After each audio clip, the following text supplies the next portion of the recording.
You're watching a free sample video from Teacher's Test Prep. For videos like this one covering every area of your exam, visit us today at www.teacherstestprep.com. Great Depression. The effects of the early portion of the Great Depression have to do a lot with the movements and, or actually the kind of slow movement of the Hoover administration. Some of the things that happened because of the stock market crash include bank and business failures. By 1933, 11,000 of the 25,000 banks in the US have failed in some sort of way. Now, this is part to do with the continual runs on the banks. Now, run on a bank is basically that the investors of that bank, the people who've put and deposited money at that bank, come in and they say, I want my money back. I want all of my money back. But the way banks generally kind of work is that money is put in, that same money is invested in loans taken out by others. And so the money doesn't sit there just sort of collecting dust. It's actively moving, and that's part of the reason why your interest rate in like savings actually has a certain amount of return for you. By putting your money there, they've invested it in these other things that are loans, and if they're successful, that gets them return on your money that was put there, etc. Kind of that sort of generalized concept. Well, people want to take their money out. They don't trust the banks, and so there's a run on the banks when a majority of those investors, or a good chunk of those investors, come in and take all their money out. And that is a major problem that faces the next president who will be coming in the presidential election of 1932. There's massive unemployment as well because of the beginnings of this Great Depression. Now, there was a 3% or 1.5 million unemployed in 1929, and the stock market crashes in October of 1929. Ways that these companies are trying to recoup their losses. The first intention was to increase production so that you could gain profits. But when there's a overproduction and a glut in the market, you need to take that product and put it into markets elsewhere. And so there's an attempt to put goods into the foreign markets. The government, in an attempt to raise American consumerism, puts high tariffs on foreign imports, trying to get American consumers to buy American rather than buying foreign goods.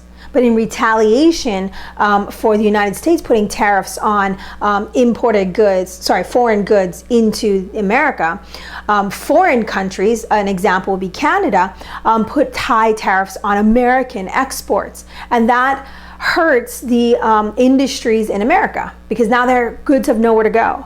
The other way of cutting costs and gaining profits for your investors is to cut labor costs by either firing people, laying people off, or by cutting wages. And those layoffs, those firings, are going to lead to an increase in unemployment to 25% or 12 million by 1933, which means that 1 in every 4 workers in the United States is now out of work.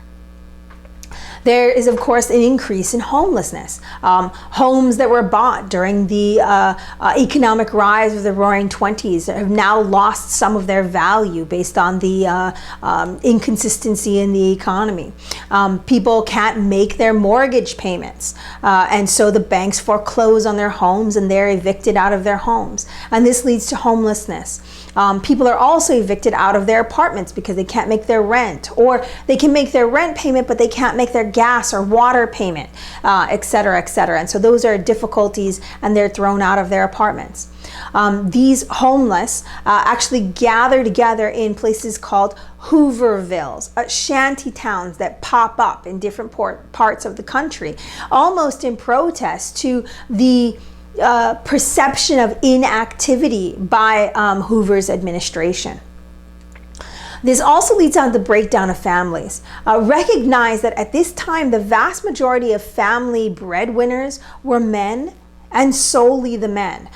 There has been some sort of social change, and there are women who are in the workforce, but generally these women are single young women, women who had gone into the factories during World War I, and when the return of soldiers went into other fields, the typists, the phone operators, nurses, and teachers, generally young women rather than married women. Most married middle class and upper working class women would not be involved in work as soon as they had their children. So family breadwinners were generally men. And if 1 out of every 4 men doesn't have a job, we have tensions happening at home. You have a reversal of roles where men might be at home unable to get work, but women who could possibly get a job because they're paid less would go out into the workforce, but because the woman is paid less, she brings home less money. And then there's also the concern of the care for the children. Generally, in a generational sense, women have been taking care of children, and so the reversal of roles causes problems within the family. Or women stay at home, men don't have the jobs, and they need to find a way to get work, meaning that they may have to leave their families in order to get to the work that might be in other areas of the country. And they don't have enough money to move the whole family all together. Or they may have enough money, but it's all tied up in their home, and no one is buying homes because there's not enough money. For whatever reason, husbands are leaving families in order to look for work, and sometimes they're not coming back. They're finding ways of getting work, or they're not finding work and they don't want to come back to the embarrassment. In other situations, men just leave. Their role in the family is taken away, and women are left to defend their children. Or sometimes parents send their children into other areas to family members who are not suffering. So there's a breakdown in the family while the parents attempt to find jobs so that at least their children aren't suffering the same privations during the time of looking for those jobs, during that unemployment and homeless period in the family's history. Children sometimes are dropping out of school in order to help at home, or by gaining a job, again, because they're paid less than full-grown men, and caring for younger siblings. And sometimes they joined gangs in order to help out.